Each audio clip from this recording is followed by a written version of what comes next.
વ્યાસ વિશાલ બુદ્ધે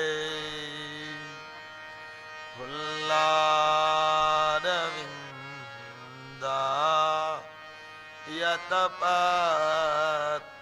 યતપત્રનેત્રમ N ત્વયામ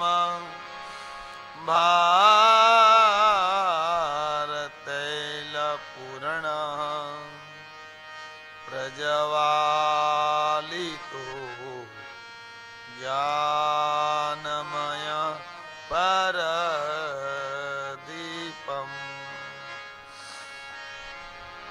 કહું વિરાયદસુના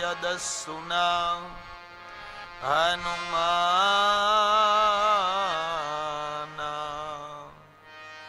કાજ સાજ રહિત બલવાના પવન તનયન પવન બલ સમાના બુદ્ધિ વિવેક જ્ઞાન નિધાના કવંચુ કાજ એ કઠિન જગમાહી ન હોત મેરે तात तुम पाहु मंगल भवन या मंगलहारी उमा सहित जी जपत पुरारी सहित जी जपत पुरारी बोलिए भाडेश्वर भगवान की मेरे भोमेश्वर महादेव की जय सीताराम भगवान की श्री राधे कृष्ण भगवान की जय सद्गुरु भगवान की जय ओम साहेब भगवान की जय ओम नमः पार्वती पताय हर हर महादेव मारी सन्मुख शिव परिवार તેમજ પિતૃગણ ના શરણોમાં વંદન ઓમ ભૂરભુવઃ સ્વાહા તત્સવિતુર્વરેણ્યં ભર્ગો દેવસ્ય ધીમહિ ધિયો યો નઃ પ્રચોદયાત નમઃ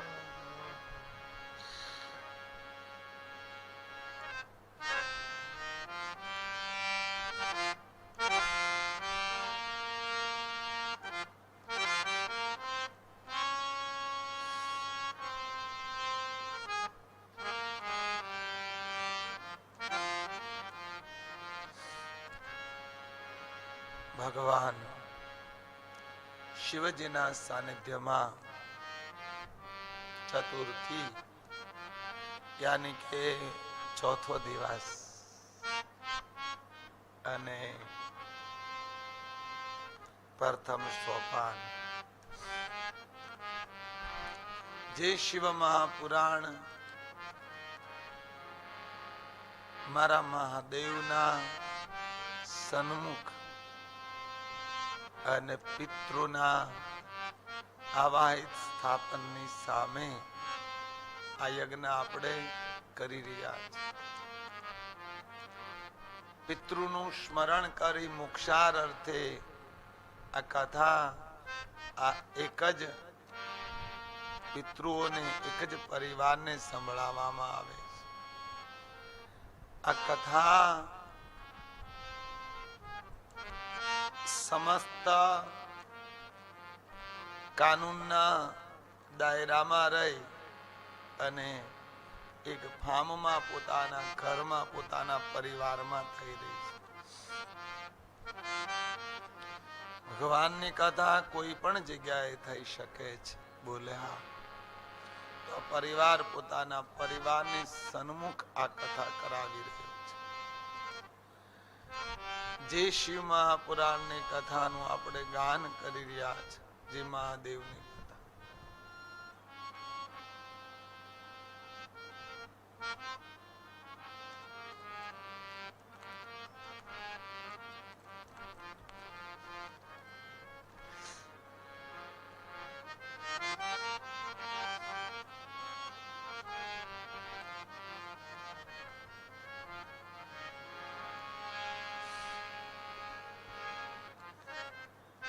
જે મહાદેવની યાત્રા આપણે જીવનના સુમાર્ગ માટે કરી રહ્યા છે. અહીંયા કોઈ ભીડભાડ નથી, આ કોઈ જાહેર પ્રોગ્રામ નથી. આ પરમાત્માની સન્મુખ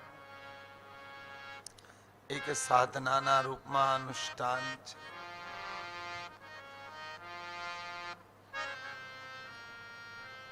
વિદ્યાપન દ્વારા પોતાના પરિવારોમાં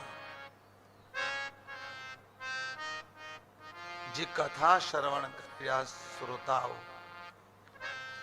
એ તમામ શ્રોતાઓના શરણોમાં વંદન, બાળકોને આશીષ, પૂજ્ય શરણોમાં દંડવત પ્રણામ. આત્મરૂપી પ્રકૃતિમાં વાસ કરનારા ભગવાન શિવને નમસ્કાર.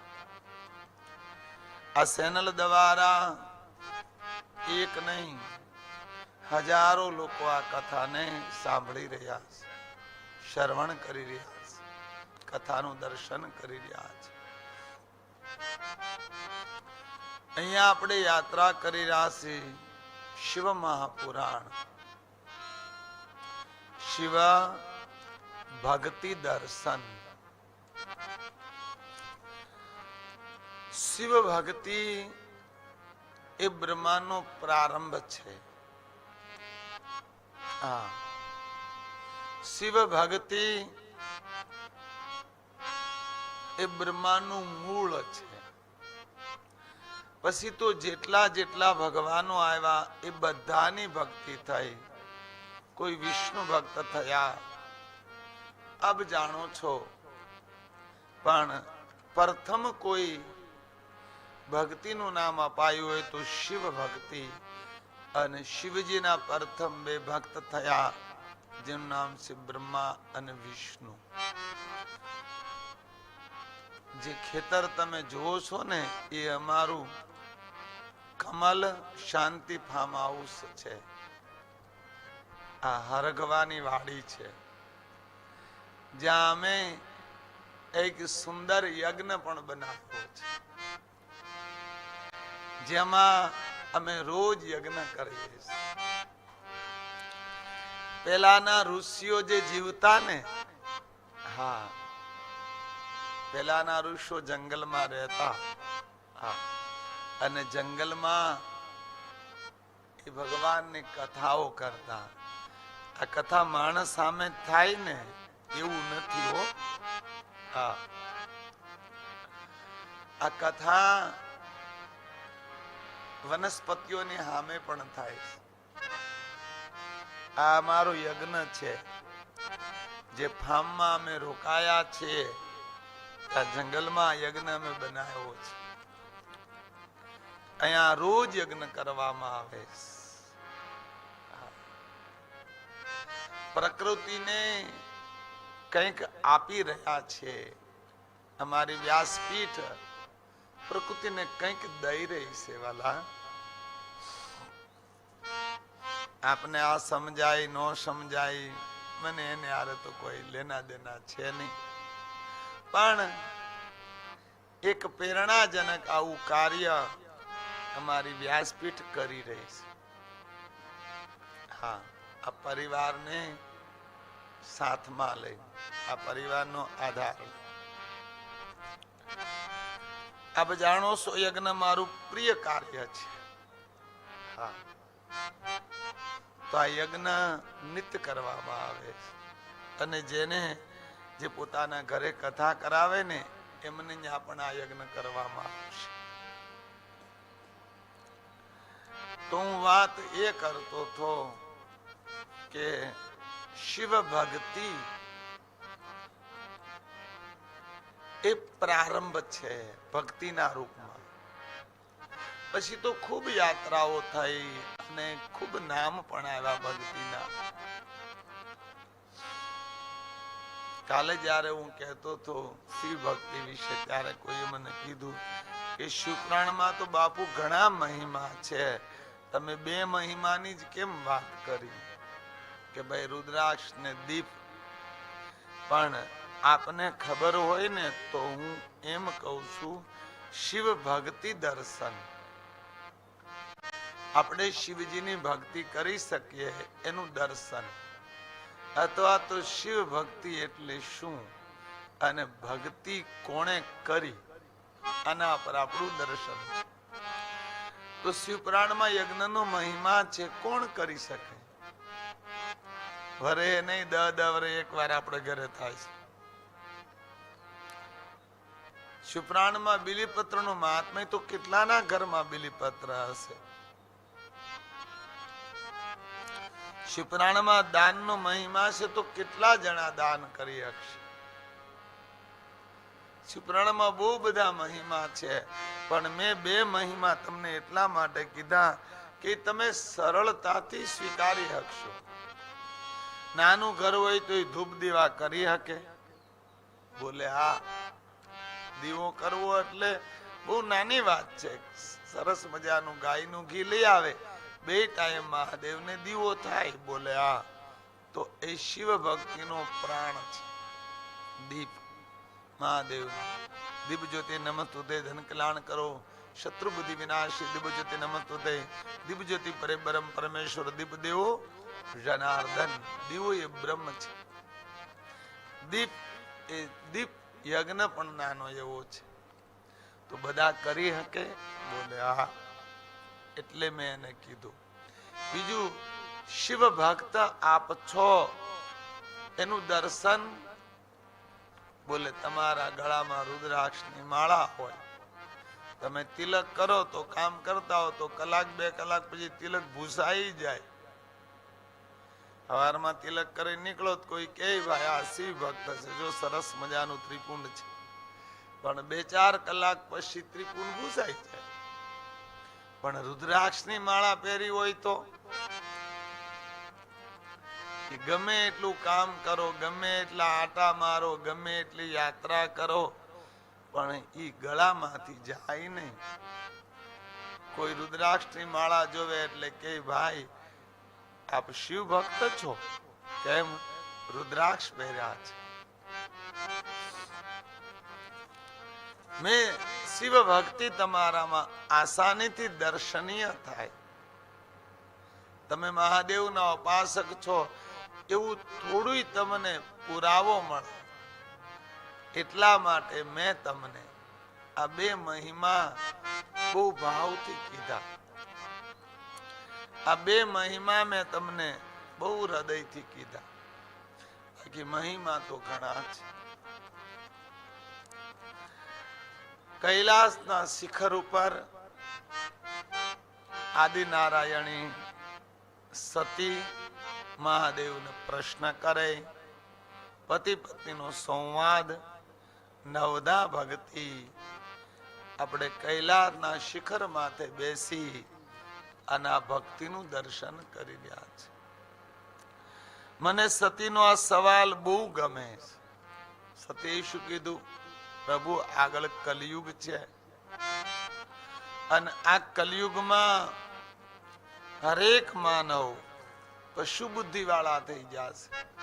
પામર હશે, દુખી હશે, તો આવો પામર દુખી માનવ એ મહાદેવ તમને કેમ પ્રાપ્ત કરી શકશે? આપની પ્રાપ્તિ કેવી રીતે થશે? અને જવાબમાં મારો મહાદેવ કૈલાસના શિખર ઉપર બેઠા બેઠા સતીને જવાબ આપે, સતી તમે તો બધું જાણો છો, એક પલકારામાં જગતનું સર્જન અને લય કરી શકો આટલી શક્તિ ધરાવો છો, અને તમે જો આવો પ્રશ્ન કરતા હો તો આ લોક કલ્યાણનો ભાવ છે. આ ભક્તિનું આપણે દર્શન કરીએ છીએ. છે કોઈ એવી પત્ની કે જે પોતાના પતિને કીધું હોય કે એ પતિદેવ ઈશ્વર પ્રાપ્ત કેમ થાય? આજની પત્નીઓ એમ કે ફોર વ્હીલ કેમ આવે, મકાન કેમ થાય, ઘરેણા કેમ જાજા બને. પણ એવી પત્ની તો બહુ ઓછી હશે પૃથ્વી માથે કે જે પોતાના પતિને એમ કહે ઈશ્વર પ્રાપ્તિ કેમ થાય. બહુ ઓછી હશે. અને સતીના બે ત્રણ શબ્દો તો મને બહુ પ્રિય છે, અને આ શબ્દ હું વારે વારે બોલું પણ છું. આ શબ્દ વારે વારે હું બોલું. એક કે સતી એમ કીધું તમારે આરે મારો વિવાહ છો,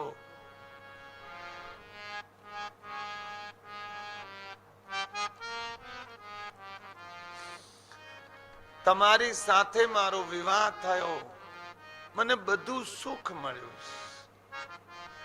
હું આપનાથી તૃપ્ત છું, મને સંતુષ્ટ છે, આપે મારી બધી ઈચ્છાઓ પૂરી કરી છે, મારી કોઈ ઈચ્છા અધૂરી છે નહીં. તો કેટલી પત્ની દુનિયામાં હશે પતિથી સંતુષ્ટ હશે? કેટલી પત્ની એવી હશે પોતાના પતિને એમ કહેતી હશે કે પતિદેવ હું બહુ પ્રસન્ન છું, તમારા કોઈ માંગ નથી.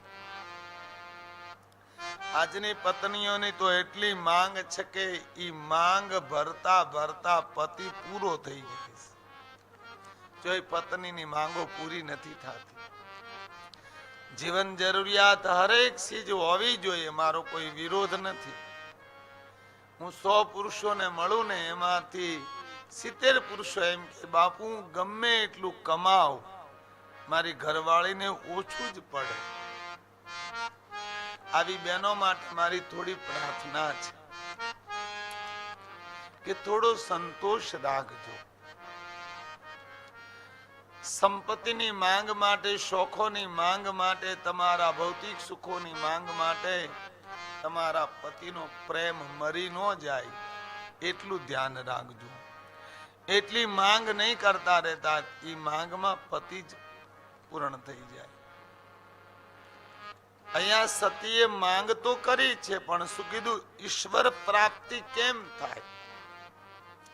તો આ દુનિયામાં કેટલા એવા દંપતી હશે કે જેને ઈશ્વર પ્રાપ્તિનો ભાવ થયો હોય કે મને ભગવાન કેમ મળે? અને સાચો લક્ષ્ય જીવનમાં તો પરમાત્મા છે. નવધા ભક્તિ, નવ માર્ગ પરમાત્મા બતાવ્યા. કાલે આપણે સ્મરણ ભક્તિનું દર્શન કરતા હતા. સ્મરણ ભક્તિ કઈ પ્રકારની હોય તો આપણે જોયું, પણ કરવાથી શું મળે? યોગી અવધૂત અલગારીઓ ધરતા જેનું ધ્યાન સમરણ શિવનું નિચદિન કરતા, મોહ માયા મમતા એની અર્થ. જેને સંસારના મોહથી મુક્ત થવું હોય, જેને સંસારની માયાથી મુક્ત થવું હોય, જેને સંસારના તમામ દુવિધાઓથી મુક્ત થવું હોય, એને શિવ ભક્તિ કરી. મોહ માયા મમતા શિવ એની હરતા. મતલબ મોહ એટલે શું? ધ્યાન આપજો થોડું. મોહનો અર્થ થાય જે વસ્તુ દુઃખ આપે છે છતાં છૂટતી નથી. મોહના પ્રકાર તો ઘણા બધા બતાવ્યા છે, પણ મોહ મૂળ બે પ્રકારના છે. એક કામનાનો મોહ, એક કામના છે કે બસ આ મળે, ભલે દુઃખ થાય, ભલે પીડા થાય, પણ મળે, કામનાનો મોહ. એક મારાથી છૂટી ન જાય એનો મોહ, જે વસ્તુ પકડવાનો પ્રયાસ, એને મોહ કહેવામાં આવે. મમતા આખી વસ્તુ અલગ છે, મોહ આખી વસ્તુ અલગ છે, માયા આખી વસ્તુ અલગ છે. મોહનો અર્થ થાય જે દુઃખ આપે. પતિ પત્ની જોજો તમે, બહુ દુઃખી હોય, પીડાય, પણ ઈ જૂથ કોઈ બેન બેટીને ઘરવાળો દુઃખ દેતો તેમ કે ભાઈ કેટલા મને હેરાન કરે, કેટલું આમ કરે, તો છોડી દે ને, એકલી મનને જીવા, ભગવાનનું ભજન કરે.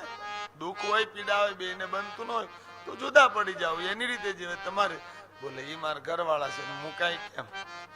આનું નામ છે મોહ. ઈ મારી ઘરવાળી છે, ભલે પીડા દે, પણ એને કેમ મૂકવું? આ મોહ છે. એનો અર્થ એવો નહીં કે મૂકી દેવા જોઈએ. ગલત અર્થ કરો, જવાબદારી તમારી રહેશે.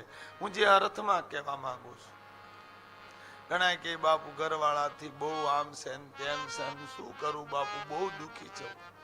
તો મેં કીધું પત્નીનો ત્યાગ ન કરાય, એ તો સીધી વાત છે, પણ બે અલગ અલગ રહેવા મળો, કમાવે અને એક હિસ્સો આપો, તમે રાખો, બે શાંતિથી જીવો.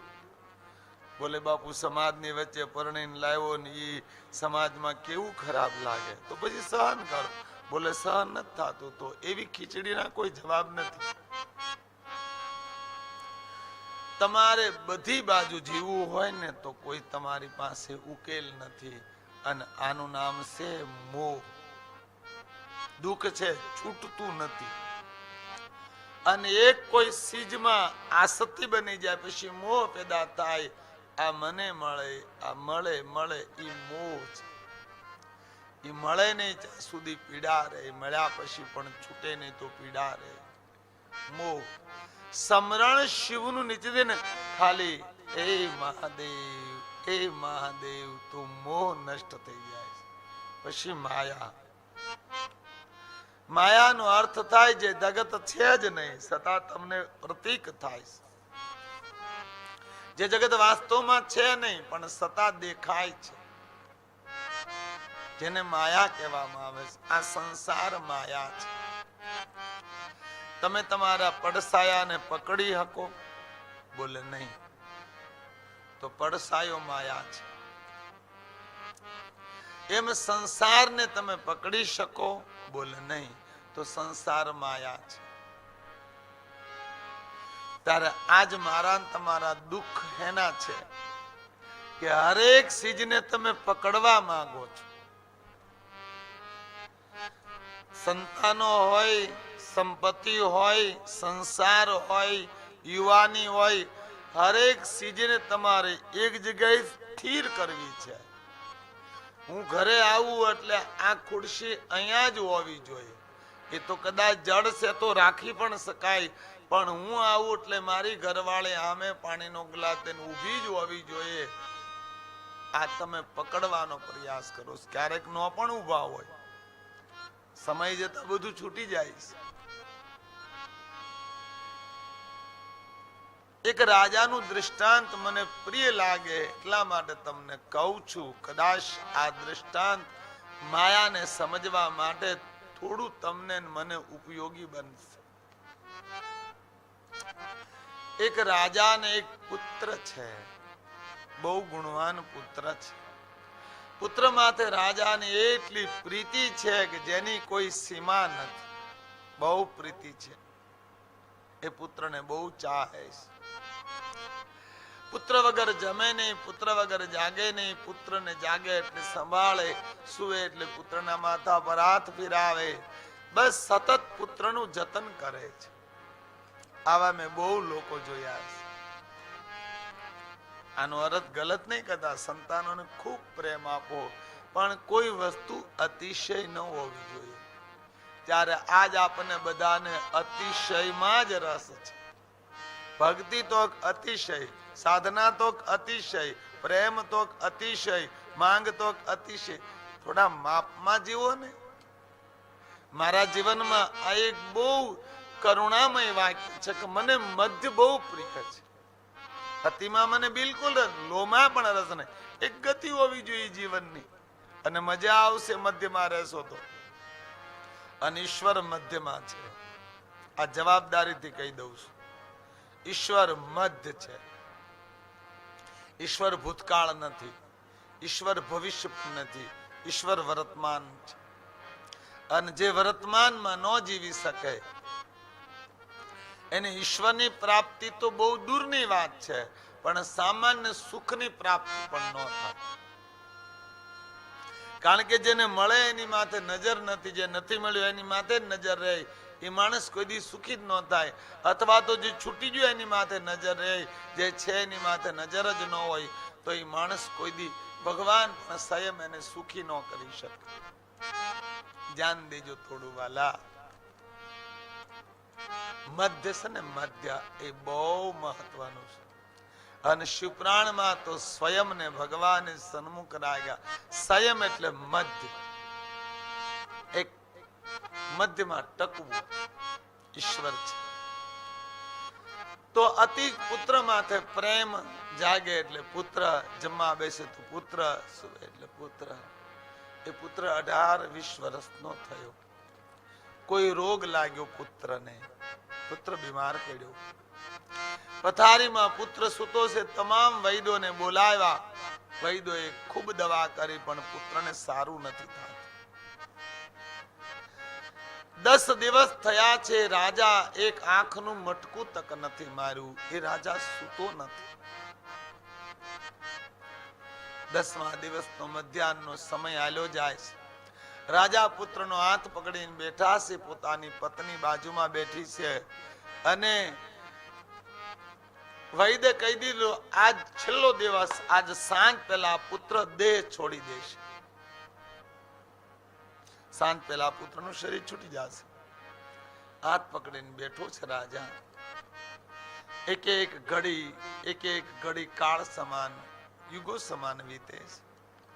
8 દિનો ઉજાગરો છે. રાજાને નીંદર આવી ગઈ છે. જોલું આવી ગયું. હવે જોલું આવ્યું, એમાં એક સ્વપ્ન આવ્યું. એ સપનામાં રાજા રાજા જ છે. કારણ કે સપના તો આપણી જેવા જ હોય. ઘણા એને તો સપનાની વાત જ નહીં કરો, પોતે હોય એવા સપના. એટલે પોતે રાજા છે. એક નહીં 5 પુત્રો છે, અને 5 દીકરા આજ્ઞાકારી. 5 માં આટલું ગુણ, આટલું બળ, આટલું બહુ ખૂબ શક્તિવાન છે.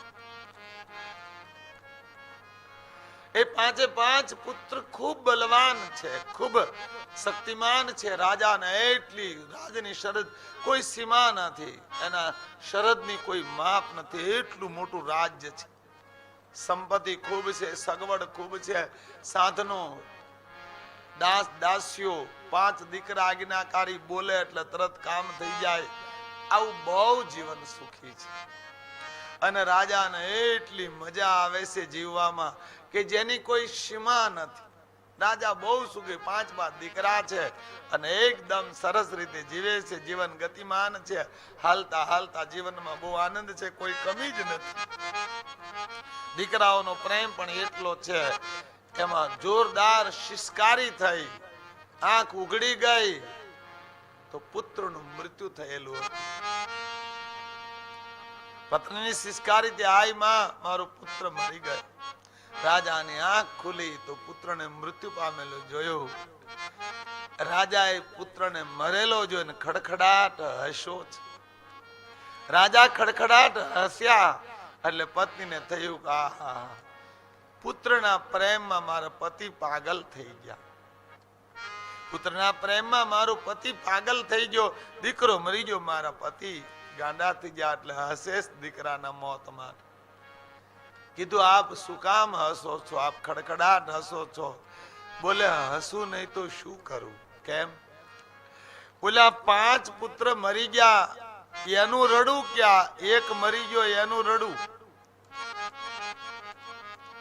એટલે મને હસવું આવે છે કે સપનામાં 5 દીકરા હતા, સપનું તૂટ્યું થી 5 મરી ગયા, તો આ એક મરી ગયો એનું રો કે ઓલા 5 મરી ગયા એનું રો?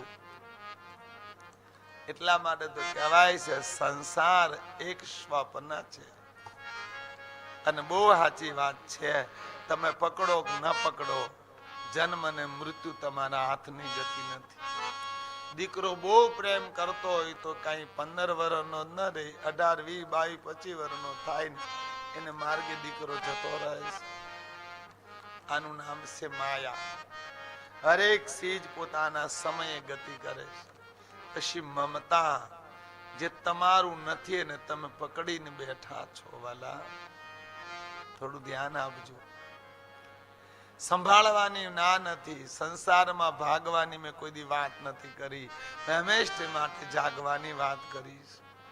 મમતાનો અર્થ થાય આ મારો જ છે, તમારો છે ને એ કોઈને ઘરે મરે ત્યારે તમારે ઘરે જન્મે, તમારે ઘરે મરે ત્યારે બીજાને ઘરે જન્મે, એ તમારો નથી વાલા.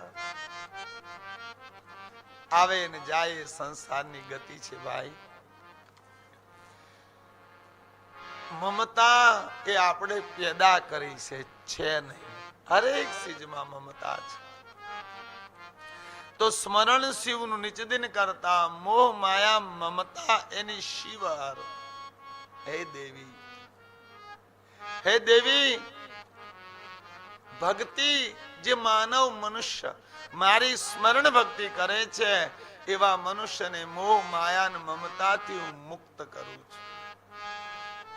દેવી, જે મનુષ્ય મારી ભક્તિ કરે છે, મારું સ્મરણ નિત્ય કર્યા કરે, જેમ કોઈ ફળ હોય એને પાણી, એ વૃક્ષને પાણી મળ્યા કરે ને એ વૃક્ષ ફળ પાકી જાય અને વૃક્ષ જ એને છોડી દે, એમ જે મારી ભક્તિ રૂપી પ્રવાહ સતત પોતાના જીવનમાં ગતિમાન રાખે એને માયા છોડવી નથી પડતી. દેવી, મમતા છોડવી નથી પડતી, મોહ છોડવો નથી પડતો. હું સ્વયં મહાદેવ એના મોહને હરી લઉં છું અને એને માયાથી મુક્ત કરી દઉં છું. મને સતીના શબ્દ એટલે પ્રિય લાગે કે સતીએ પતિ પાસે ભક્તિની માંગણી કરીશ, સ્મરણની માંગણી કરીશ, ઈશ્વરને પ્રાપ્ત કરવાનો માર્ગ માંગ્યો, બીજું કઈ નથી માંગ્યું. પત્ની, મને એક દ્રષ્ટાંત યાદ આવે. બેનો બેનો ભેગી થાય ને પછી પોતાના ઘરવાળાના બહુ વખાણ કરે. હા, 4 બહેનો ભેગી થઈ, એમાં એક બેન કે મારો ઘરવાળો છે ને બહુ બલવાન છે. અમુક બહુ બળુકા હોય, અમુક બટલા બળુકા હોય ને કે વાત ન પૂછો. એક ભાઈ તો એટલો બળુકો તો ભેંસ ખંભે નાખી નાટા મારતો, બોલો એ કેટલો બળવાન છે. ભેંસ આવે ને ભેંસ ખંભે લઈને હાલ્યો જાય, આવું બળવાન.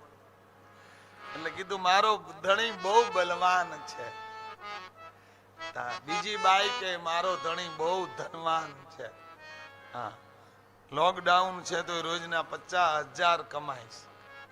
બહુ ધનવાન છે મારો પતિ. હે, હા બહુ ધનવાન છે, જે માગું એ આપે. તમે આમ વાત નથી કરી કે આવ્યું નથી, એવો મારો પતિ ધનવાન છે. ત્રીજી સ્ત્રી કીધું કે મારો પતિ બલવાન તો નથી, મારો પતિ ધનવાન પણ નથી, પણ મારો પતિ રૂપવાન બહુ છે. એવો સરસ સુંદર લાગે. બજારમાં નીકળે તો કોઈ પણ એકવાર તો આમું જોવું જ પડે. મારો પતિ બહુ સુંદર છે, મારો પતિ રૂપવાન છે. ત્રીજી બાઈ કીધું બેન, મારો પતિ તો બલવાન નથી, રૂપવાન પણ નથી અને ધનવાન પણ નથી, પણ મારો પતિ ગુણવાન છે. મારો પતિ ગુણનો સાગર છે, મારો પતિ કરુણા વાળો છે. મારા મહાદેવની વાત કરું છું, આ પાર્વતીનો શબ્દ છે. મારો પતિ ગુણવાન છે. ઓલી 3 બાઈઓએ કીધું કે બેન, અમે આજ તારી આગળ શર્મિંદગી થઈ. કેમ? તો કે અમારો પતિ ધનવાન હોય કે બલવાન હોય કે રૂપવાન હોય, પણ તારો પતિ ગુણવાન છે ને એની આગળ અમારા 3ના પતિ ઝાંખા પડી જાય છે. હંમેશને માટે કહું કે રૂપના રોટલા ન થાય, ગુણના રોટલા થાય. જાહેર કરતા જાત જોજો. આ સતીના વિચારો મને બહુ પ્રિય લાગે. સતીએ ભક્તિની યાત્રા કરાવી છે. આપણે 3 ભક્તિનું દર્શન કર્યું. ચોથી ભક્તિ છે સેવન ભક્તિ. હરેકની સેવા કરો. સેવા ભક્તિમાં એક બહુ મોટો ગુણ છે, પણ 4 દોષ છે. ગુણ તો છે જ, પણ દોષ પણ છે. સેવા કરવામાં દોષ એ છે કે સેવા સ્વાર્થ માટે પણ થાય છે. આપણે કહીએ કે હમણાં બધાની સેવા કરે, પણ ભીતર હું હોય ને એની આપણને ખબર હોય. એક સેવા યશનો ભાવ પણ રાખે છે. એક સેવન ભક્તિ સમાજમાં કંઈક અહમનો ભાવ પણ રાખે છે. કોઈ નો કરે કે આપણે કરી દઈએ, હા ઈ સેવા. હું સેવા કરું એટલી તો કોઈથી થાય જ નહીં. એક અહમનો ભાવ પણ સેવામાં આવે છે. અને ચોથો દોષ છે સેવા કરીબ સ્વાર્થ માટે થાય. સેવન ભક્તિ શ્રેષ્ઠ છે, એમાં કોઈ ના નથી. ભક્તિ 9 છે, માર્ગ 1 છે, શુદ્ધ પ્રેમ. બસ ભગવાનને ચાહો, ભગવાનને મેળવો, ભગવાનને પામો, ભગવાનને સ્મરો ભીતર દર્શનમાં. તો ભક્તિ 9, માર્ગ 9, ભક્તિ 1. પણ હાલનારા કોણ? આ ભક્તિ માથે હાલે કોણ? કઈ ભક્તિ આપણા ભક્તિ છે કે નહીં, કઈ એનું યુનિફોર્મ તો હોવું જોઈએ ને. સંત સુરા સાધુ સંન્યાસી શિવ ભજવાના એ તો પ્યાસી, પામે પદ અવિનાશી. હું શિવ ભક્તિનું દર્શન કરાવું છું. ભગતનું દર્શન શું?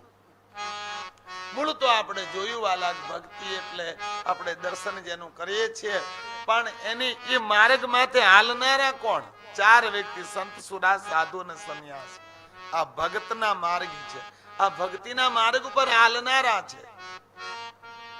તો સંત કોને કહેવાય, સાધુ કોને કહેવાય, સુરા કોને કહેવાય, સંન્યાસી કોને કહેવાય? આપણે કહીએ ને આ ભગત માણા છે, તો એ ભગત માણાના 4 પ્રકાર છે.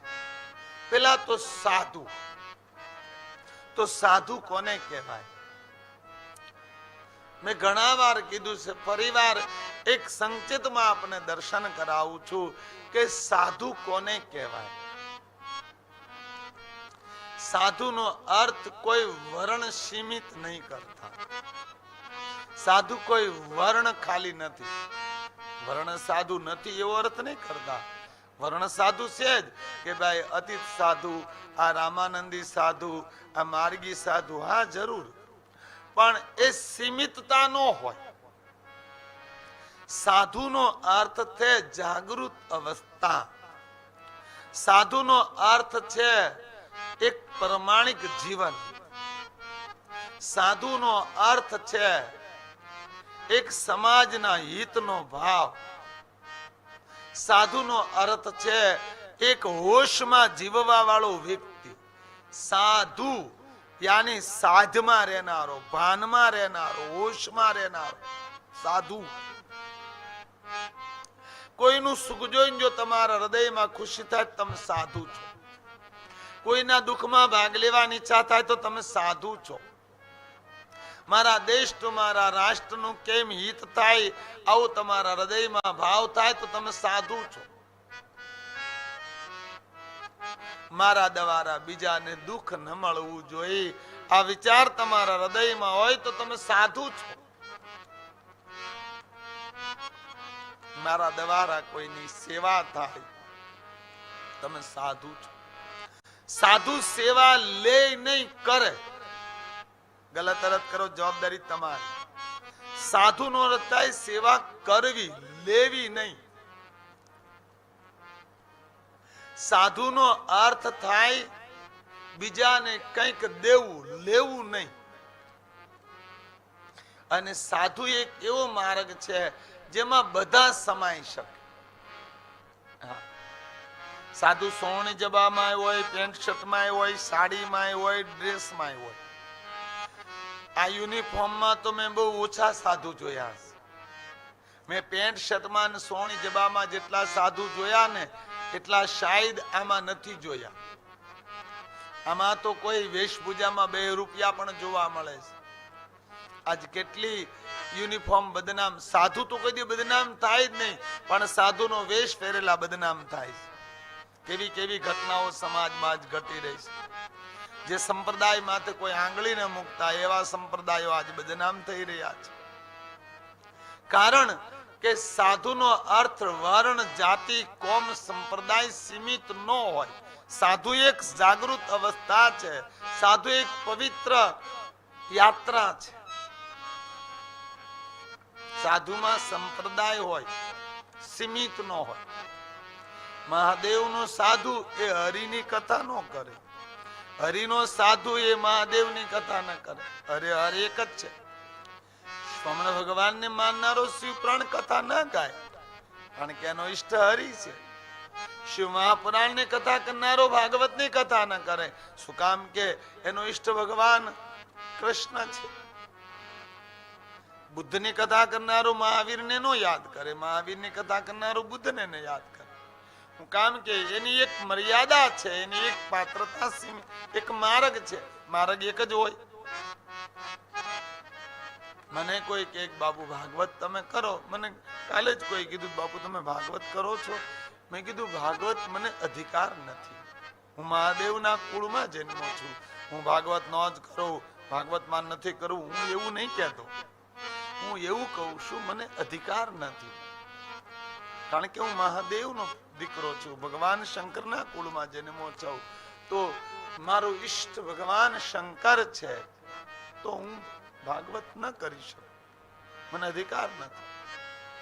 પણ મને કે ફલાણા મારા તો ભાગવતે કરે ને શિવપુરાણે કરે ને રામાયણે કરે. મેં કીધું એની વિચારધારા છે. આ ઘણાય આવી રીતે હોય. ગમે નામે બસ આપણે રોટલા નીકળવા જોઈએ. નહીં બાપ, ઈષ્ટ એક હોય. કડવું લાગે તો માફ કરજો, મને ક્ષમા કરજો, પણ ઈષ્ટ બદલે નહીં. કથા છે ને એ સમાજમાં રોટલા કાઢવા આટલું નથી. આ વ્યાસપીઠ માથે બેહીને વાતો કરવી ને એ સમાજને પ્રભાવિત કરવા માટે નથી. સમાજમાંથી કઈ ભેગું કરવા માટે નથી. આ વ્યાસપીઠ માથે બેહીને જે શબ્દ બોલવા ને એ સમાજને જગાડવા માટે છે. સમાજને સૂચના દેવા માટે છે. સમાજને સત્યના માર્ગનો ઈશારો કરવા માટે છે. આ રોટલા કાઢવાનો ધંધો નથી. જે આવે ગાવ બસ બધું કરે. એટલે મેં કીધું હું ન કરી શકું, મને અધિકાર નથી. મને કોઈ વટ અભિમાન નથી કે હું ન જ કરું. મારા સુતજીએ તો બધી કથાઓ કરી છે, પણ હું ન કરી શકું, કારણ કે હું મહાદેવનો દીકરો. તો સાધુમાં સંપ્રદાય હોય. અને હું તો ખાસ કહું કે તમારો માર્ગ હોય ને એને છોડતા નહીં. હું રામનો આદર કરું, કૃષ્ણનો આદર કરું, બધાનો આદર કરું, એને શરણે જાઉં, એને વંદન કરું, પણ એને ઈષ્ટ માનીને હું સાધના ન કરી શકું, કારણ કે હું મહાદેવનો સાધક છું. મને અધિકાર નથી. અને તમને પણ કહું છું, તમે જે ઈશ્વરને માનતા હો, વિષ્ણુને માનતા હો, ઘનશ્યામને, રામને, કૃષ્ણને, તો તમારો ઈશ્વર એક જ હોવો જોઈએ. તમે મહાદેવને મંદિરે આવો, મહાદેવની ઉપાસના કરો, મહાદેવની યાત્રા કરો, પણ તમારો ઈષ્ટ કૃષ્ણ જ રહેવો જોઈએ. મેં કાલે જે ભક્તોની વાત કરી એ બધા ભક્તોએ ભક્તિ તો મહાદેવની કરી, સાધના તો મહાદેવની કરી, પણ આદર કૃષ્ણનો કર્યો. ભક્ત કૃષ્ણના થયા. સાધના એકની જ થાય બાપ. તો સાધુનો અર્થ થાય જાગૃત અવસ્થા. સાધુનો અર્થ થાય હોશમાં જીવવા વાળો માણસ. સાધુનો અર્થ થાય બધાને સમાવી લે, જેમાં દ્વેત ન દેખાય. મને કે તમે જો બધાને સમાવી લે, મેં કીધું હા, જો ગલત અર્થ નહીં કરતા. પછી તમે ગલત અર્થ કરો જવાબદારી તમારી. કારણ કે મને બોલતા બહુ બીક લાગે. કારણ કે જયારે કાંઈ બોલીને ક્યાંથી કોણ કાઠલો પકડે હું ખબર, એટલે બહુ ધ્યાન રાખવું પડે. જો કોઈ પટેલમાં જઈ શકે, કોઈ ક્ષત્રિયમાં જઈ શકે, કોઈ બીજા વર્ણમાં જઈ શકો. તમે પટેલ કુળમાં જઈને પટેલ કહેવાઓ, દરબારમાં દરબાર, જે કુળમાં જન્માઓ. ત્યારે અમારું એક કુળ છે કે કોઈ પણ કુળનો માણા બાવો થઈ શકે. કોઈ પણ કુળનો માણા સાધુ થઈ શકે. હા, કે ભાઈ એ જન્મ તો પટેલ કુળમાં પણ હવે સાધુ થઈ ગયા. એનો જન્મ તો પટેલ કુળમાં પણ હવે એને બાબાજી બની ગયા. એટલે અમારામાં બધા ભળી શકે. બધા તમારા માથે હાથ મોકલે શિષ્ય બની જાવ, એ સંસાર છોડીને આથી રાજુ બાપુ. જોકે હું તો કઈ શેલા નહીં બનાવતો, પણ બનાવી નાખો. તમારી વાહ લાગી જાય મારું નામ, તમારી વાહ ગીરી લાગી જાય, ગોસ્વામી લાગી જાય. એટલે અમારામાં બધા ભળી શકે. કોઈ પણ તૈયારી હોય તો વહી આવજો કે ભાઈ ઈ કે જન્મ તો ફલાણા પણ હવે બાવો થઈ ગયો. એટલે અમારામાં ભળી શકાય સાધુ, જેમાં બધા સમાઈ શકે. સાધુ નો અર્થ વાલા જાગૃત અવસ્થા થાય, પ્રમાણિક જીવન થાય, સાત્વિક વિચાર થાય, જે હર પલ હોશમાં જીવતો હોય, જેનો એક એક શ્વાસ ઈશ્વરમાં ભળતો હોય, અને સાધુ કહેવાય. તો સંત કોને કહેવાય? સંત એને કહેવાય જેનામાંથી સંપ્રદાય પણ નીકળી જાય. પછી કબીર ના શબ્દ લેવા પડે. કબીર કહે કુવા એક પનિયારે અનેક બર્તન સબકે ન્યારે, પાણી સબ में एक ही घर से प्रवाह आता है. સંત નો અર્થ થાય જેમાંથી દ્વૈત મરી જાય. સંત નો અર્થ થાય જેમાંથી બીજો નો. કોઈ વક્તાને સંત નો કહેવાય. આ થોડું ધ્યાન રાખજો. આ કોઈ વક્તાને સંત નો કહેવાય. કારણ કે વક્તા હજી અમારી, હું મારી વાત કરું, કોઈ બીજા વક્તા માથે ન લે ભાઈ. હા, રાજુ બાપુ વક્તા સંત નથી. કારણ કે અમારી ખીચડી હજી કાશી છે, બોલે છે. સંત નો અર્થ થાય જેને રામ અને કૃષ્ણ નો ભેદ મરી જાય. સંત નો અર્થ થાય જેને શિવ અને રામમાં કોઈ અંતર ન દેખાય. સંત નો અર્થ થાય જેને જીવ અને શિવમાં કોઈ અંતર ન દેખાય.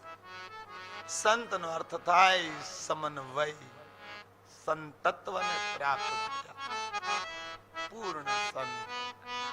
નદી યાત્રા કરે ત્યાં સુધી નદી હોય, એક વાર સાગરમાં ભળી જાય, પછી નદી નદી ના રહે, સાગર બની જાય, પછી નદીનું નામ મટી જાય. એમ જે ઉપર ઉઠી જાય, ઈશ્વરમાં લય થાય, પછી એને ખ્યાલ આવી જાય. જેને રામ કહેતો હતો એ જ કૃષ્ણ હતા, જેને કૃષ્ણ કહેતો હતો એ જ મહાદેવ હતા, જેને મહાદેવ કહેતો હતો એ જ મહાવીર હતા, જેને મહાવીર કહેતો હતો એ જ માનવ હતા. જેનામાં પછી દ્વૈત નો રહે. સંત નો અર્થ બહુ ઊંચાઈમાં થાય. પરમ કોને લાગે? જેનો હર વખત જીવન પરમાર્થમાં જાતું હોય. પૂજ્ય કોને લાગે? જેનો કોઈ દુશ્મન ન હોય. શ્રી કોને લાગે? જે પોતાની સંપત્તિ જગત માટે વાપરતા હોય. મહા કોને લાગે? જેનો આકાશ જેવું વિરાટ જીવન હોય. પરમ પૂજ્ય સંત શ્રી મહાન, પરમ પૂજ્ય મહાન સંત શ્રી મહાન. મહાન શબ્દ તો કોને લાગે? આકાશ ને લાગે, મારા મહાદેવ ને લાગે, પૂરેપૂરું લાગે, કારણ કે ઉપર ઉઠી ગયા છે. સંત તો વાત જુદી છે. હું તો હંમેશને માટે, આપ જાણો છો, થોડું કડવું બોલું છું કે સમજ્યા વગર ઉપનામ આગળ ન લગાડવા. રાજુ બાપુ એટલા માટે કે રાજુ આ શરીરનું નામ છે ને બાપુ 10 નામ કુળમાં જન્મો છું, ઘોડિયામાંથી અમને લાગે. હા, પણ સંત શબ્દ મારી આગળ કોઈ દી નથી લગાડ્યો મેં, અને મારામાં છે નહીં એવી, આપણામાં તો કોઈ કક્ષા નથી. એટલે સમજદાર લોકોએ આ વાતમાં તો થોડું ધ્યાન દેવું, બહુ ધ્યાન દેવું, થોડું નહીં હું તો એમ કહું. પરમ પૂજ્ય મહાન સંત શ્રી એટલા બધા ઉપનામ આગળ ન લગાડવા, તમે બહુ શેડે દેખાવ. હા, આ ધ્યાનમાં લેજો. તો સંત નો અર્થ તો બહુ ગહન થાય વાલા. સંત ટોચનો શબ્દ છે. સંત વક્તાઓને એટલા માટે ન કવાય, વક્તાઓથી તો ઘણાને પરેશાની પણ હોય, વક્તાઓમાં તો ઘણા દુર્ગુણ પણ હોય. મારામાં છે, બીજા વક્તાઓમાં તો ન હોય. તો સંત નો અર્થ થાય જગતથી ઉપર ઉઠી જાય. સંત નો અર્થ થાય જેમાંથી દ્વેત મરી જાય. સંત નો અર્થ થાય જેમાં શૂન્યતા આવી જાય, જેને બધામાં એક જ દેખાવા લાગે, એને સંત કહેવાય. સજન અને દુરીજન નો ભેદ, આ જેમ કે ને કે ભાઈ સજનો નો સ્વીકાર કરો, દુરીજનો નો બહિષ્કાર કરો, તો દુરીજન અને સજન આવું કહેવાનો તમને અધિકાર કોણે દીધો? કે આ સજન આ દુરીજન નહીં બાપ. સજન પણ દુરીજન નો પરિચય કરાવે છે, અને દુરીજન સજન નો પરિચય કરાવે છે. રાત દિવસ નો પરિચય કરાવે, દિવસ રાત નો પરિચય. નકરી રાતે ન જીવીએ કે નકરો દિવસે ન જીવી શકાય. એમ બે જગતની ગતિમાં આવે, એમાં કોઈ ખરાબ નથી. હાવ ટૂંકામાં કહી દો, આખી રામાયણજી માંથી એક રાવણ ને કાઢી લો તો રામાયણમાં વધે હું? રામનું વજૂદ મટી જાય ને, રામની આખી કક્ષા મટી જાય જો રાવણ ન હોય. એમ સજન અને દુર્જન બે પરમાત્માના બનાવેલા બે માર્ગો છે વાલા. એમાં બે માંથી એકઈને મરાન તમારે નથી તો ધુતકારવાના, નથી તો સ્વીકારવાના, ખાલી સમજવાના છે.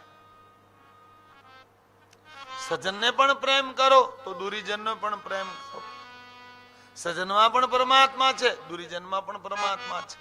કોઈનામાં થોડા વધારે ગુણ હોય તો આપણે એને સજન કહીએ, કોઈને વધારે જાજા દુર્ગુણ હોય તો આપણે દુરીજન કહીએ.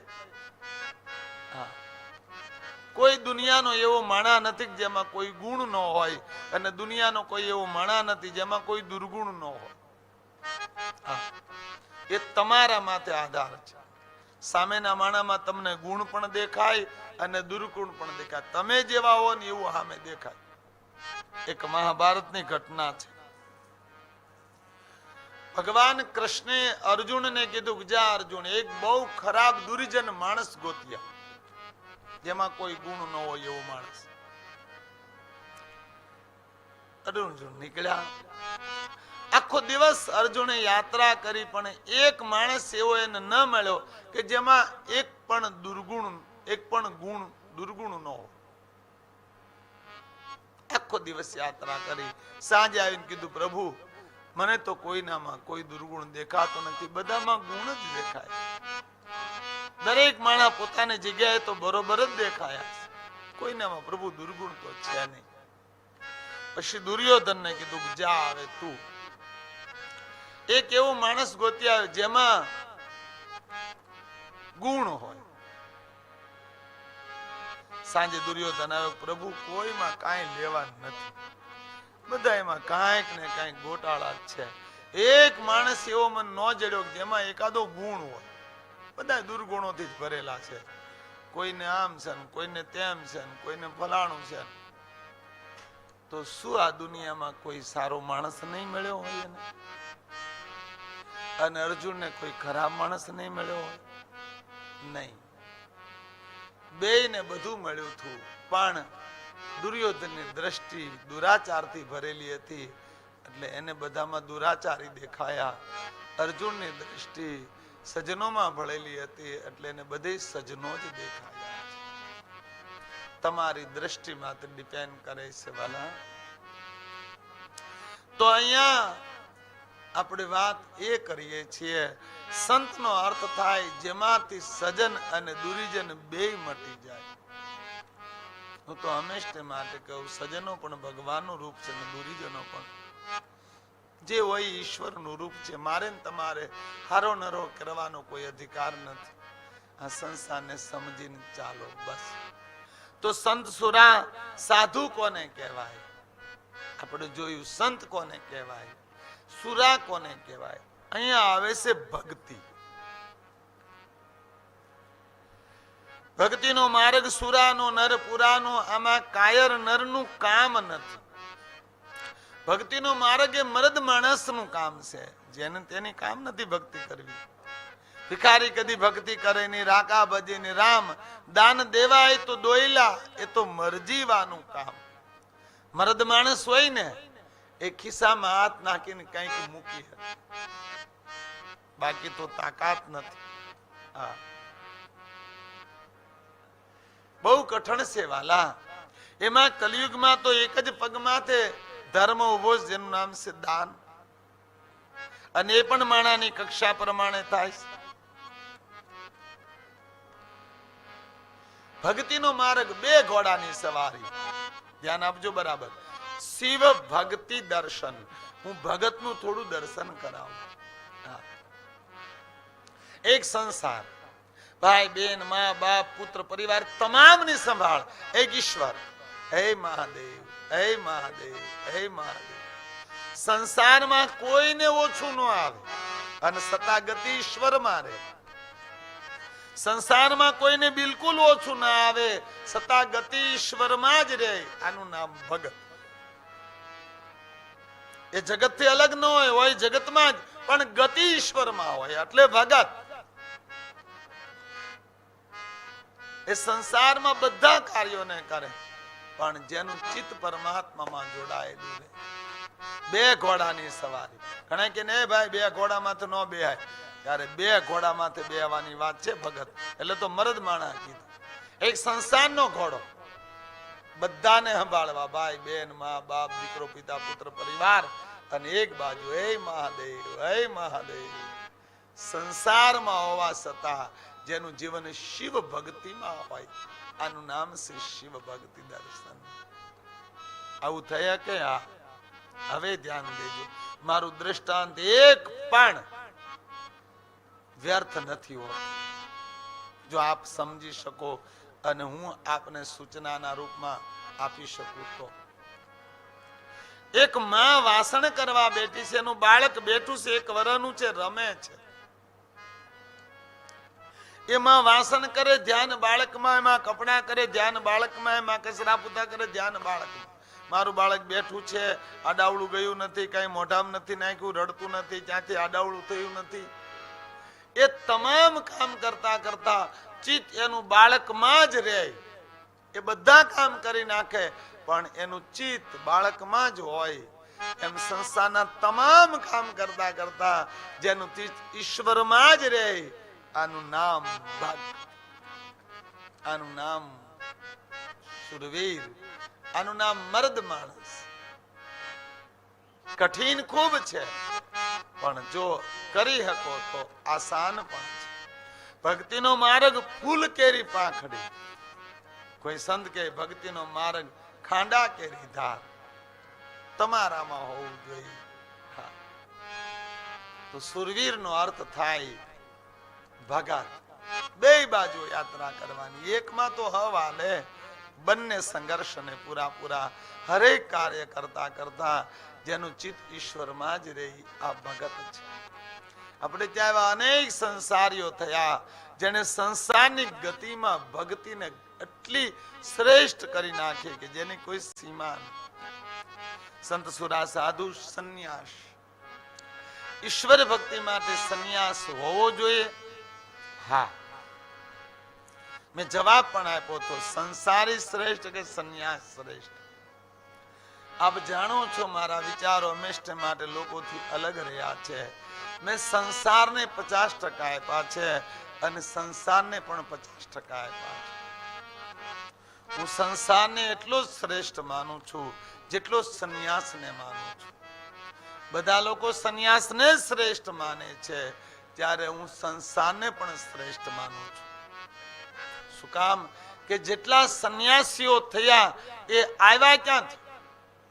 એટલે સંસારમાંથી. તો સંસાર જ ન હોય તો સંન્યાસી ક્યાંથી આવે? એટલા માટે બંનેને હું એક સમાન માનું છું. એક ટકોય બેને વધારે નહીં. પૂર્ણ જાગ્રત હોય તો સંન્યાસી પણ શ્રેષ્ઠ, અને પૂર્ણ જાગ્રત હોય તો સંસારી પણ શ્રેષ્ઠ. કારણ કે સંસારમાં ભાગવાની જરૂર નથી, સંસારમાં જાગવાની જરૂર છે. આજ હું 1000 સંન્યાસીઓને મળું ને, એમાંથી 2-5 સંન્યાસીઓ મને મળે. બાકી તો કપડા તો હવે બદલ્યા છે, મેં બદલ્યા છે, પણ ભીતર કેટલાય બદલ્યું, અંદરથી કેટલાને છૂટ્યું. ઘરબાર છોડી આશ્રમો બનાવ્યા, દીકરા દીકરીઓ છોડી શિષ્યો બનાવ્યા, ભાઈ ભારું છોડી ત્યાં પરિવારો બનાવ્યા. તો નથી લાગતું આગલા દરવાજે દૂન વાયલા દરવાજે પાછું આવ્યું. હા, કરવું જોઈએ, બધું કરવું જોઈએ, એમાં કોઈ જગ્યાએ મારી ના નથી, પણ એમાં આસક્ત ન હોવા જોઈએ, એમાં જોડાયેલા ન હોવા જોઈએ, યાત્રાશીલ હોવા જોઈએ, એમાં ફસાયેલા ન હોવા જોઈએ. ત્યારે આજ તો મેં શું કહું, કારણ કે સંન્યાસનો અર્થ સમાજે કર્યો. નામ તો બહુ છે, પંથદીક્ષા સંન્યાસ, સ્વામિનારાયણ સંન્યાસ, જૈન સંન્યાસ, બુદ્ધ સંન્યાસ, કેટલા સંન્યાસ, લાખો, કોઈ હિસાબ ન લગાવીએ કેટલા સંન્યાસ. 3000 તો પેટા સંપ્રદાયો છે, તો 3000 સંન્યાસ તો થઈ ગયા. સંન્યાસીઓ લાખો છે. સંન્યાસનો મૂળ અર્થ થાય સત્યની પ્યાસ, મને ઈશ્વર પ્રાપ્ત થાય, અને સંન્યાસ કહેવાય. સત્ય ન્યાસ, યાની મને ઈશ્વર જ મળે, અને સંન્યાસ કહેવાય. સત્યની પ્યાસ યાની સંન્યાસ. માર્ગ ભલે ગમે એ હોય, સંસાર મારો નથી, છોડવાનો નથી, છૂટી જાય. મને એક દ્રષ્ટાંત ગમે એટલા માટે હું ઘણી વાર કથામાં આપું, ફરી એક વાર આપી દઉં આપને, કે બુદ્ધ ભગવાનને કોઈ કીધું આપ આટલી બધી સંપત્તિ રાજપાટ છોડી અને સંન્યાસ લઈ લીધો, વાહ, તમારા ત્યાગને આગળ તો અમે ફીકા છીએ. ત્યારે બુદ્ધે કીધું, ઉભા રહ્યો ભાઈ, મેં કોઈ ત્યાગ નથી કર્યો, હું ત્યાગ કરી પણ ન શકું. કેમ? ત્યાગ એનો થાય જે મારું હોય એનો થાય. તો મારું શું છે આ જગતમાં હું ત્યાગ કરું? કઈ ચીજ મારી છે કે જેનો હું ત્યાગ કરી શકું? મને મારા બાપાએ આપ્યું હતું, એને એના બાપાએ આપ્યું હતું. મને ખબર પડી કે આ મારા બાપાએ મને આપ્યું છે ને આ મારે મારા છોકરાને દઈને જવાનું છે, આ મારું નથી, એટલે મેં છોડી દીધું. મને ખબર પડી ગઈ મારું નથી, બસ મેં ત્યાગ નથી કર્યો. હવે એક શબ્દ આપું છું, બરાબર ધ્યાનમાં લેજો મારા બાપ, બહુ ઊંડાણનો શબ્દ છે. સંસાર ખરાબ છે એવું મૂકીને ભાગવું એ અજ્ઞાનતા છે. સંસાર બહુ સારો છે એવું પકડીને જીવવું એ પણ અજ્ઞાનતા છે. સંસાર મૂકીને ભાગવું એ પણ અજ્ઞાનતા, સંસારને પકડવો એ પણ અજ્ઞાનતા, પણ સંસાર છે એવું જાણીને જીવવું એનું નામ જ્ઞાન છે. હારોય નહીં ને ખરાબય નહીં, બસ છે. યાની સંસારની વ્યર્થતાને સમજવી. દીકરો જન્મે ત્યારે વિચાર આવવો જોઈએ કે આને ખુશી મનાવે ત્યાં મરી જાય ત્યારે દુઃખ પણ થાય. એ જન્મે એ પ્રકૃતિનો હિસ્સો છે ને મરે એ પ્રકૃતિનો હિસ્સો. મારે નથી તો આમાં શોક કરવાનો, નથી તો આમાં હરખ કરવાનો, મારે ફરજનું પાલન કરવાનું. સંસારને સમજીને જીવવું, આનું નામ છે જાગૃતતા. સંસારમાં આવે ને જાય એ બેયને સમજવું, એનું નામ છે જાગૃતતા. સંસાર વ્યર્થ છે એવું સમજીને જીવવું, એનું નામ છે જાગૃતતા. જેને હું સંન્યાસ કહું છું. અહીં ઘર મૂકીને વયા જાવ, પછી હિમાલયમાં ઘર બનાવો, અન્ય આશ્રમ બનાવો, આ બાજુવાળા આશ્રમ વાળા બાંધો, તો ઈનું ઈ ન રહ્યું. આ નથી આશ્રમો બાંધતા, આશ્રમોમાં ગોળીબાર થાય, આશ્રમોમાં દિવાલું થાય. બોલો શેલા ગુરુ માન નાખે. હવે આ તો કઈ છે ભાઈ, સંસાર છે, બધું આવે. પણ હું આ બધી વસ્તુથી થોડો ઉપર છું, મને એમાં બહુ એટલું બધું નહીં. જ્યાં સૌ ત્યાં ઈશ્વર છે. સંન્યાસ પણ બરોબર છે અને સંસાર પણ બરોબર છે. જોવાનું તમે હું છું. બસ. સંન્યાસનો અર્થ થાય ઈશ્વરની પ્યાસ. તમે પહેરાય કપડા તમને ભેખ લાગે ને તો તમે સંન્યાસી છો. જે ઘરમાં રહ્યો છો એ તમને આશ્રમ લાગે ને તો તમે સંન્યાસી છો. જે કામ કરો એ પરમાત્માનું લાગે ને તો તમે સંન્યાસી છો. તમારા સંતાનો પરિવારમાં તમને ઈશ્વર દેખાય ને તો તમે સંન્યાસી છો. અલગથી કંઈ કરવાની જરૂર નથી. કરો તો બહુ સારી વાત છે. કરો તો ધન્યવાદને પાત્ર છો. મને તો ગમે. કોઈ કહે ને બાપુ મને સંસાર છોડીને ઈશ્વર ભક્તિ કરવી, તો હું હા પાડું કે હા વાલા કરવી જોઈએ. માનવ જીવન ભક્તિ માટે તો મળ્યું છે. તો સંત સુરા સાધુ ને સંન્યાસી આ ચાર માર્ગ માથે હાલનારા છે. સંસારમાં પણ ઈશ્વરની ગતિ થાય. સંસારમાં પણ એવા ભક્તો જન્મે છે કે જેની કોઈ સીમા નથી. શિવપ્રાણમાં એક એવા ભક્ત છે જેને સેવન ભક્તિમાં જોડ્યા છે, જેનું નામ છે ઉપમાન્યુ. શિવ મહાપ્રાણમાં આ બહુ દિવ્ય કથા છે આમની વાયવ્ય સંહિતામાં. ઉપમાન્યુ એ પરમ શિવ ભક્ત હતા. એમની શિવ ભક્તિ એટલી ટોચ માથે હતી કે જેની પાસે કૃષ્ણએ જ્ઞાન ગ્રહણ કર્યું. જેની પાસેથી ભગવાન કૃષ્ણએ સંસારનું પશુપતિનું જ્ઞાન પ્રાપ્ત કર્યું. પાશુપાસ અને પશુપતિએ આ બે જ્ઞાન ભગવાન શ્રી કૃષ્ણએ કોઈ પાસેથી મેળવ્યા હોય તો ઉપમાન્યુ છે. ઉપમાન્યુ પરમ શિવ ભક્ત છે. બચપનથી જેમને શિવ ભક્તિ લાગી હતી, ધ્યાન આપજો થોડું. શિવપ્રાણમાં કથા છે એમની ઉપમાન્યુજીની.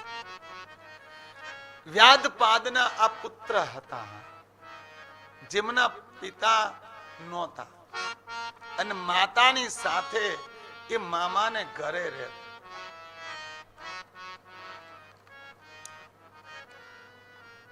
એક વાર મામાને ઘરે એમના મામાનો પુત્ર દૂધ પીએ છે અને આમણે એમની પાસે દૂધની માંગણી કરી કે મને દૂધ પીવું છે. એટલે થોડું અમથું દૂધ એને આપવામાં આવ્યું. ઉપમાન્યુ મામાને ઘરે હતા. અટણે કીધું નહીં, મને જાજુ દૂધ જોઈએ, મને વધારે દૂધ જોઈએ. માને શબ્દ બોલાયા અને ઉપમાન્યુ એની માં પાસે આવ્યા. માં મને દૂધ આપ. એટલે માને થયું હું શું કરું, મારા બાળકને કેમ સમજાવું. બોલે મામાનો છોકરો દૂધ પીવે છે, એટલું જ દૂધ મને જોઈએ છે અને મને ગાયનું દોયેલું ગરમ ગરમ દૂધ જોઈએ છે. બેટા દૂધ આપણી પાસે નથી. નહીં માં મને દૂધ આપ, તું ગમે એમ કર દૂધ આપ. માને પોતાની ગરીબાઈનો અહેસાસ થયો. હૃદયમાં ધડક ધડક થવા લાગ્યું, શું કેવી રીતે મારા બાળકને સમજાવું. દૂધ નથી મારી પાસે. એટલા નિર્ધન છે, એટલા દારિદ્ર્ય છે કે ગાય પણ નથી મારી પાસે. દૂધ હું ક્યાંથી લાવું, ઘરમાં કોઈ સંપત્તિ પણ નથી. નહીં માં મને દૂધ આપ. બાળકને રડતો જોઈને માના હૃદયમાં અપાર દુઃખ થયું નિર્ધનતાનું. નહીં માં તું ગમે એમ કર, મને દૂધ દે. માને થયું શું કરું, આ બાળકને કેમ સમજાવ. માં એક ઉપાય કર્યો. થોડા બીજો હતા જેનો સફેદ પાવડર હતો, એ તમામ બીજોને પીસી અને એનું કૃત્ય દૂધ બનાવ્યું.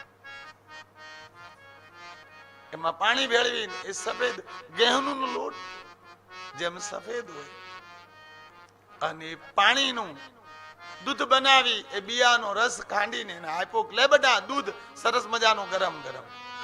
એક ઘૂંટડો ભરીને બાળકે થૂંકી નાખ્યું. માં આવું થોડું દૂધ હોય, દૂધ મેં ખાધેલું, દૂધ પીધેલું છે માં, દૂધ સાખ્યું છે મેં, આ દૂધ નથી. તું મને કઈક બીજું કઈક દેશો, મને દૂધ આપ. પોતાના પુત્રને માએ હૃદય લગાવી લીધું. બેટા આપણા ઘરમાં દૂધ નથી. મેં તને બિયાઓ ખાંડીને આપ્યા, ડુપ્લિકેટ દૂધકૃત દૂધ મેં બનાવીને તને આપ્યું. પોતાના બાળકને હૃદય લગાડીને માં રોઈ પડીશ. આવી કેટલી માઓ દુનિયામાં હશે કે જેનો બાળક દૂધ માથે હઠ કરે અને માં એને દૂધ નો આપી શકી હોય. ભાગ માટે બાળક હઠ કરે અને માં એને ભાગ નો આપી શકી હોય. આપે કદાચ દુઃખને નહીં જોયું હોય. મેં એવા ઘણા બાળકો જોયા છે જે મામાને ઘરે મોટા થતા હોય. મારા વિદ્યાલયમાં એક છોકરો ને છોકરી છે. હું નામ નથી લેતો એ બાળકનું. મને કીધું, બાપુ, હા બેટા, બાપુ તમે અહીં ભાગ લાવો ને અમને બહુ રાજીપો થાય. તમે અમારા હાટુ મીઠાઈ લાવો ને અમને બહુ ખુશી થાય. કેમ બાપુ? તમે કોઈને કહેશો નહીં ને? નહીં બેટા, હું મારા મામાને ઘરે રહું છું. મારા પપ્પા ગુજરી ગયા ને એટલે મારા મામાને ઘરે અમે રહીએ છીએ. મારા મામાને 2 બાળકો છે. 2 બાળકો અમે છીએ. આ બાળકોની મુલાકાત પણ કરાવી શકું.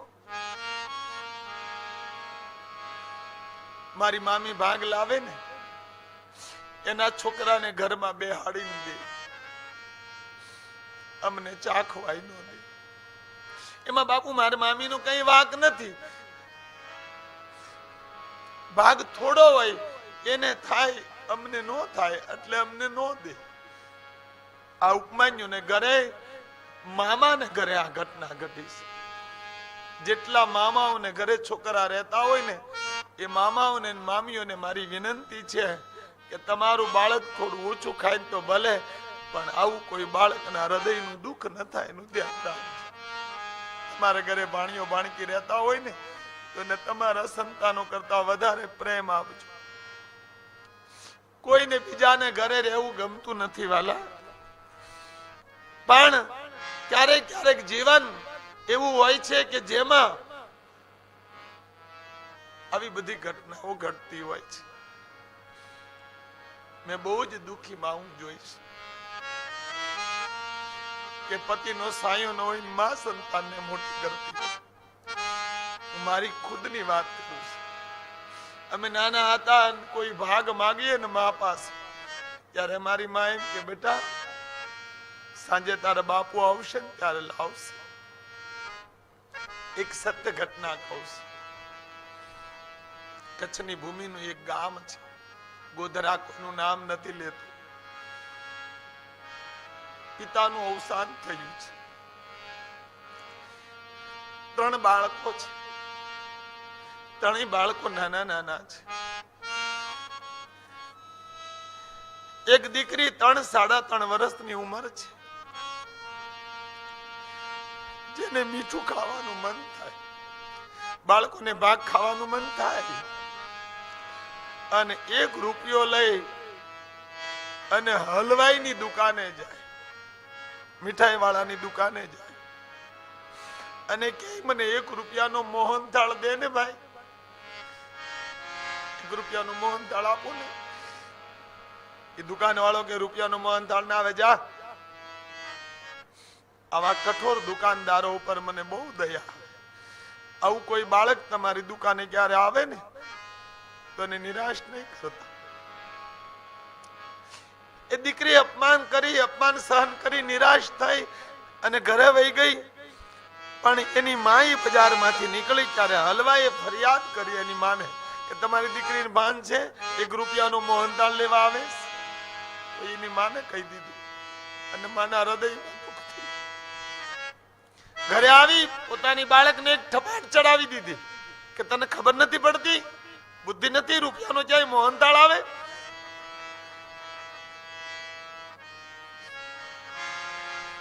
થપાટ તો મારી લીધી, પણ બીજા રૂમમાં જઈ બધાના મોઢા આડું લુગડું મૂકી બાય રોઈ પડીશ.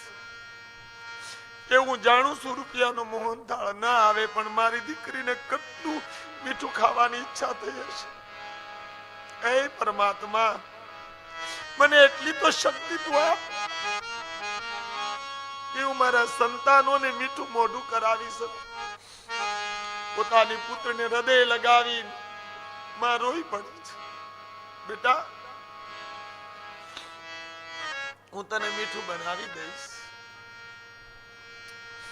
પરિવારોના અપમાન સહન કરીને આ બાએ નાના મોટા કામ કરી આખી જિંદગી એ 3 બાળકોને મોટા કર્યા હતા.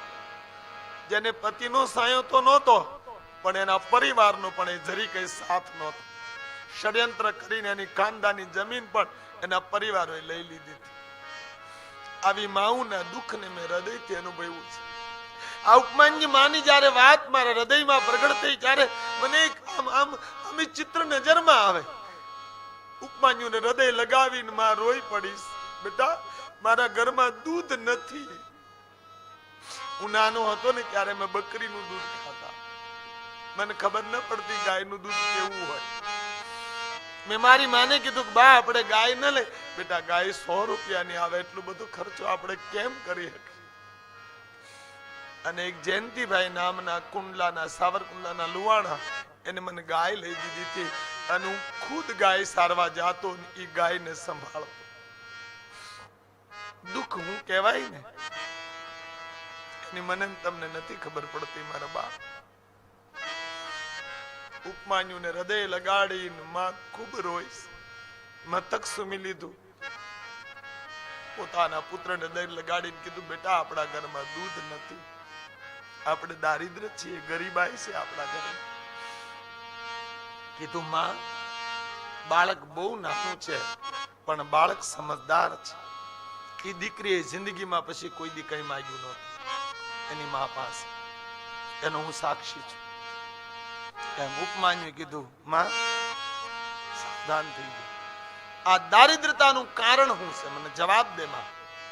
બોલે, બેટા, ગયા જન્મમાં આપણે ભગવાનને યાદ તો કર્યા હતા, ભગવાનની ભક્તિ કરી હતી, પણ કોઈ દાન પુણ્ય નહોતું કર્યું. ગયા જન્મમાં આપણે કઈ દાન નથી કર્યું, કઈ કોઈને આપ્યું નથી, ભક્તિમાં ભગવાન પાસે કઈ દીધું નથી, જેને કારણે આપણે દારિદ્ર બન્યા છે. અને એ વાત મને એટલે ગમી કે ગયા જન્મમાં કોઈ આપણો દોષ રહી ગયો હોય ને તો એ બીજા જન્મે ભોગવવો પડે છે. બોલે, માં, એટલે આપણે દારિદ્ર ગરીબ છીએ. બોલે, હા. તો માં, હું તને કહું છું, દૂધ નહીં, પણ હું મહાદેવ શિવજીને શરણે જઈશ. મારો પિતા શિવ ભક્ત હતો. હું દૂધ નહીં, દૂધનો સાગર માગીને આવીશ. માં, હવે શોક કરવાની જરૂર નથી. માં, મને આજ્ઞા આપ. માં, મને રજા આપ. હું મહાદેવને શરણે જવા માંગુ, હું શિવ ભક્તિ કરવા માંગુ છું, અને દૂધ નહીં, દૂધનો સાગર પેદા કરવા માંગુ છું. માએ પોતાના પુનઃ બાળકને હૃદય લગાવ્યું. જા બેટા, મારી આજ્ઞા છે, તું મહાદેવને શિવને શરણે જતો રહે. પિતાને આપેલી વિરજા મહાયજ્ઞની ભસ્મ જે સંગ્રહિત રાખી હતી માએ, એ ભસ્મ આપીશ. આ ભસ્મથી મહાદેવનું પૂજન કરજે. આ ભસ્મ તારા માટે શસ્ત્ર છે. આ ભસ્મ તારા પિતાની વિરજા હોમના યજ્ઞની છે. સાથે આપીશ રક્ષણ માટે. જા બેટા, કોઈ સમય આ તારું રક્ષણ કરશે. માનો આશીર્વાદ લઈ પુત્ર નીકળી ગયો. ઉપમાન્યુ જંગલમાં આવે, એક દિવ્ય શિવાલય જોયું, શિવજીનું પૂજન કર્યું છે, તમામ ઉપચારોથી ભગવાનની પૂજા કરી, અને પછી તપસ્યાનો પ્રારંભ કર્યો છે. જેમ જેમ સમય વીતતો જાય એમ તપ કરતા જાય. અમુક સમય ખાલી ફળ આહાર લઈને તપ કર્યું છે. ભગવાન પ્રસન્ન થયા. ખાલી પત્તાઓનો આહાર લઈને તપ કરવા લાગ્યા, પરમાત્મા પ્રસન્ન થયા. ખાલી જળ પીને તપ કરવા લાગ્યા, પરમાત્મા પ્રસન્ન. ખાલી વાયુ આહાર, બસ નમઃ શિવાય, નમઃ શિવાય. અહીંયા ઓમ નમઃ શિવાયની સાધના ઉપમાન્યુએ નથી કરી. ઉપમાન્યુ ભગવાને નમઃ શિવાયની સાધના કરી, જેને પંચાક્ષર મંત્ર કહેવામાં આવે, જેનું પરમ દિવસ મેં તમને વિવેચન કરી બતાવ્યું એક એક અક્ષર. અહીંયા ઓમ નમઃ શિવાયની સાધના નથી બતાવી, અહીંયા ખાલી નમઃ શિવાયની સાધના બતાવી. નમઃ શિવાય, નમઃ શિવાય, નમઃ શિવાય. ચિરકાળ સુધી સેંકડો વર્ષ તપ કર્યું છે. એટલું તપ ઉપમાન્યુ પ્રકાશિત થયું કે પૂરું બ્રહ્માંડ એ તપને અનુભવવા લાગ્યું છે. પરિણામે મહાદેવના દરબાર સુધી એ તપનો પ્રભાવ ગયો છે. મહાદેવના દરબાર સુધી એ તપનું તેજ ગયું અને ભગવાનને થયું, લાવ, મારા ઉપમાન્યુની ભક્તિ પરિપક્વ થવા આવી છે, એને પેલા તો થોડી કસોટી કરું કે મારા ભક્ત કેટલા, જેને જેને ભક્તિ કરવી હોય ને એને દુઃખ ભોગવવા માટે કસોટીનો સામનો કરવા માટે તૈયાર રહેવું. જો પાસ થવું હોય તો પરીક્ષા દેવી. અહીંયા ચોખ્ખું લખ્યું છે, લાવ મારા ભક્તની થોડી પરીક્ષા કરો. હરેક ક્ષેત્રમાં પરીક્ષા આવવાની જ, એ યાદ રાખજો વાલા. અહીંયા ભગવાન મહાદેવને થયું, હું શું કરું કે જેનાથી ઉપમાન્યુ એના તપથી વંચિત થાય. બોલે, ઐશ્વર્ય સંપત્તિનો મોહ આપ. ઇન્દ્રનું રૂપ ધારણ કર્યું છે, દિવ્ય સૌંદર્ય વાળો. ઐરવક નામનો હાથી પ્રગટ કર્યો છે અને ઉપમાન્યુ ના આશ્રમમાં જાય છે. ઉપમાન્યુએ ઇન્દ્ર ભગવાનને આવતા જોયા, ઉભા થઈ નમસ્કાર કર્યા છે. હે રાજન, આપ મારા આશ્રમમાં આવ્યા, હું બહુ પ્રસન્ન થયો. હું આપની શું સેવા કરું? આપ મારી પાસે મને આજ્ઞા કરો. બોલે, ઉપમાન્યુ, તમારા ઉપર હું બહુ પ્રસન્ન થયો છું. તમે કોની ભક્તિ કરો છો? બોલે, ભગવાન રુદ્ર શિવ સ્વરૂપની ભક્તિ કરું છું. બોલે, એની ભક્તિ તમે છોડી દો, મારી પાસે વરદાન માંગો. બોલે, તમારી પાસે વરદાન માંગુ છું. હે ઇન્દ્ર, તમે મને કાંઈ દેવા માંગતા, મને શિવ ભક્તિ આપો, મને મહાદેવની ભક્તિ આપો. હું વધારેમાં વધારે ભક્તિ કરી શકું. ભગવાન મને પ્રસન્નતા ન થાય, પણ મારી ભક્તિમાં હું તટસ્થ રહું. આવું મને આશ. ઇન્દ્રએ કીધું, હું તો ભગવાનની ભક્તિ કરવા છે. રુદ્ર મહાદેવ શંકરમાં છે, હું તો એની ભક્તિ કરું. શું તને મળવાનું એની વાત? ખુદ પાસે તો કઈ છે નહીં. મહાદેવની નિંદા કરે ઇન્દ્ર. છે તો મહાદેવ જ, પણ ઇન્દ્ર સ્વરૂપમાં. તું કહેતો તને ઇન્દ્રાસન આપી દઉં, તું કઈ સંપત્તિ તને આપું, પણ ઉપમાન્યુ તું શંકરની ભક્તિ છોડી દે. ના પાડીશ નહીં, હું મહાદેવની ભક્તિ ન છોડી શકું. મારી માતાની આજ્ઞા લઈ, મારી માતાનો આશીર્વાદ લઈ અને એક સંકલ્પ છે, હું મહાદેવને પ્રસન્ન કરીને દૂધનો સાગર માંગીશ. પણ મારા મહાદેવ પાસે, તમારી પાસે. અરે માન્યુ, શું તું ભગવાન શિવ શિવ મહાદેવ મહાદેવ કરે, રુદ્ર રુદ્ર, એમાં છે શું? શિવની નિંદા કરવા લાગ્યા. ઇન્દ્ર રૂપમાં ભગવાન સ્વયં ઉપમાન્યુથી સહન નથી થયું. છેલ્લે આક્રોશમાં આવી ગયા છે. હે ઇન્દ્ર, તે મહાદેવની ભક્તિ મને કરવામાં વિઘ્ન કર્યું. તે મારા મહાદેવની નિંદા કરી અને મહાદેવની નિંદા મેં શ્રવણ કરી. હવે આજે તું પણ નહીં અને હું પણ નહીં. નિર્ણય લઈ લીધો, મારા દૂધની ઈચ્છાને હળગાવી દઉં છું. હવે મૃત્યુને આધીન થઈશ, પણ હે ઇન્દ્ર, તે મારા મહાદેવની નિંદા કરી, હું તને પણ નહીં છોડું. માએ આપેલી વજ્ર ભસ્મનો સંકલ્પ કર્યો છે અને શસ્ત્ર બનાવીને પ્રહાર કર્યો છે ઇન્દ્રમાં. નંદિકેશ્વર ભગવાન હાથીના રૂપમાં વ્રજાસન પકડી લીધું છે, પોતે અગ્નિ પ્રગટ કર્યો છે. મહાદેવને થયું, આ મારો પૂર્ણ ભક્ત છે, ભગવાને ઇન્દ્ર સ્વરૂપ છોડી દીધું.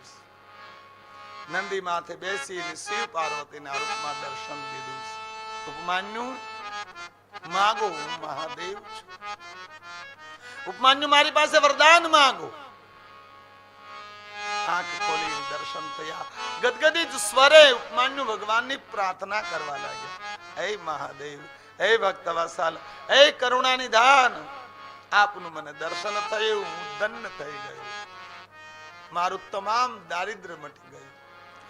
ભગવાને તમામ વરદાન આપ્યા. દૂધનો સાગર પ્રદાન કર્યો છે. દૂધનો સાગર, દહીંનો સાગર, મધનો સાગર, ફળનો સાગર, આવા તમામ સાગરો આપ્યા છે. એક દૂધ સાગર પૃથ્વી માથે પણ છે. એ ઉપમાન્યુ દ્વારા જન્મ્યો છે. તમામ ઐશ્વર્ય આપ્યું છે. ઉપમાન્યુને કીધું, તમે મારા પરમ ભક્ત છો. તમારી આટલી કઠોર પરીક્ષા મેં કરી, છતાં તમે ડગ્યા નહીં, સંપત્તિમાં નહીં, ડરમાં નહીં, ભયમાં નહીં. તમે આજથી મારા પુત્ર છો. તમે આજથી મારા પુત્ર છો. મારી પાસે વરદાન માંગો. અને ઉપમાન્યુ જે માંગ્યું છે ને, એ શિવપુરાણમાં ક્યારેક વાંચજો મારા બાપ. વાયવ સંહિતામાં જવાબ છે. 7મી સહિત છેલ્લી પહેલો ભાગ છે. પ્રભુ, તમે જે ઐશ્વર્ય મને આપ્યું છે, જે સંપત્તિ આપી છે, એ સંપત્તિમાં મને અહમ નો આવે. ધ્યાન દેજો, એમાં મને અહમ નો આવે. હું સમાજની સેવા કરી શકું, મારા ભાઈ ભારુની સેવા કરી શકું, મારા સ્નેહીઓની સેવા, જે મને ઐશ્વર્ય મળ્યું છે ને, એ પરમાર્થ માટે પૂરેપૂરો વાપરી શકું. એ પરમાત્મા એવું મને વરદાન દે. એ પરમાત્મા એવી મને શક્તિ આપે, અને સદા મારી ભક્તિ તમારામાં જ રહે. સદા મારી ભક્તિ તમારામાં જ રહે. એવું મને વરદાન આપો પ્રભુ.